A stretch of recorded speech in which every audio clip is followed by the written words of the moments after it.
বাইরে ভাই আপনার সবাই এই বইনটার কথা শোনেন, তারপর আমি বলতেছি। আমার প্রবাসী কলিজার ভাই বোনেরা, আপনার মারা কি আপনাদের জিগাইছে শবে বরত পালন করতেছেন কিনা? আমার মা আমারে জিগায়, বিশাল বড় একটা গরুর বাঘ রাখছে, আমার ভাই বোনেরা আসছে, সবাইকে দাওয়াত করছে। মা বলে তোমার জন্য আমার একটু কষ্ট লাগতেছে। আমি বললাম দূর মা, কিসের কষ্ট?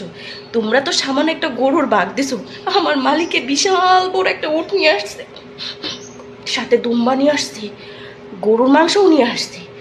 এগুলা খাইতে খাইতে মুখ গেছে গা নষ্ট হয়ে যাইব গা মা, তোমরা তো শুধু একটু গরুর মাংসই খাইবা। মা বলে তাই?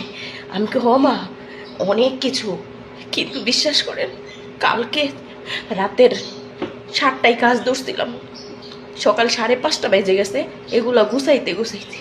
রমজান চলে আসছে, রমজানের কাজ, এখন তো কোনো শান্তিই নেই।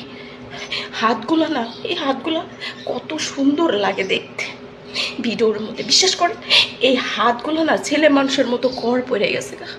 এই হাতগুলা ধরলে মনে হয় শক্ত লোহার মতো। মারে বললাম আমি অনেক আনন্দ করতেছি, আমার এখানে অনেক কিছু আছে, তুমি আমার ভাই বোনরে নিয়ে আনন্দ করে আল্লাহর কাছে শুধু একটুই দোয়া করো, এই হতভাগা যেন খুব তাড়াতাড়ি তোমার কাছে ফিরে আসতে পারে। মা বলল সন্তানের জন্য কি দোয়া করতে হয়, মার কাছে চাইতে হয়? মা তো সবসময় সন্তানের জন্য দোয়া করে। বোনেরা বলল ও তো বিদেশে থাকে, ও আরো বেশি আনন্দ করে, ওর দেখছো না ওর মালিকে ওট নিয়ে আসছে বিশাল বড় কইতেছে। আবার এটা কিন্তু বিশ্বাস করেন যারা সৌদি আরবে থাকে তারা বলতে পারবে সবে বরাত কোন দিক দিয়ে চলে যায় কেউ বলতে পারে না।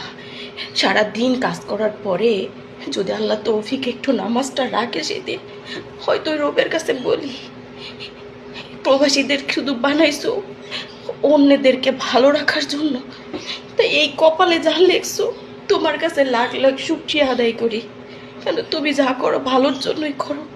শুধু তোমার কাছে একটা জিনিসই চাই, ইয়া রব্বিল আলামিন, তুমি হতভাগা প্রবাসীরা যদি কখনো এই দুনিয়ার থেকে নিয়ে যাও, তাকে ওই খবরের মধ্যে আজাব না দিয়ে একটু জান্নাত দান করো। কেন না পারি ঠিক মতো তোমার আবাদত করতে, না পারি নিজেকেও একটু ভালো রাখতে, এই যে গরিব বানাইছো পেটের দুঃখে কষ্টর জন্য, একটু ভালো থাকার জন্য দূর প্রবাসে আসছি, কিন্তু এখানে এসে যে সুখ পেয়েছি, যে সুখ তুমি এই কপালে লেখা রাখছো, এই সুখ কোনো দিন ভোলা যাবে না। তাই আমার প্রত্যেকটা প্রবাসী ভাই বোনদের বলি যত কাজই করেন, যত যাই করেন, বাইরে আমরা আল্লাহ একটা রাত প্রবাসী রে ভাই, দিয়েছে। আমাদের কষ্ট বোঝার মতন কেউ নাই, এটাই বাস্তব ভাই। ভালো লাগলে শেয়ার কমেন্ট করে দিবেন, আর ইউটিউব চ্যানেল থেকে দেখলে অবশ্যই সাবস্ক্রাইব করবেন ভাই। আমরা প্রবাসীরা খুবই কষ্টের।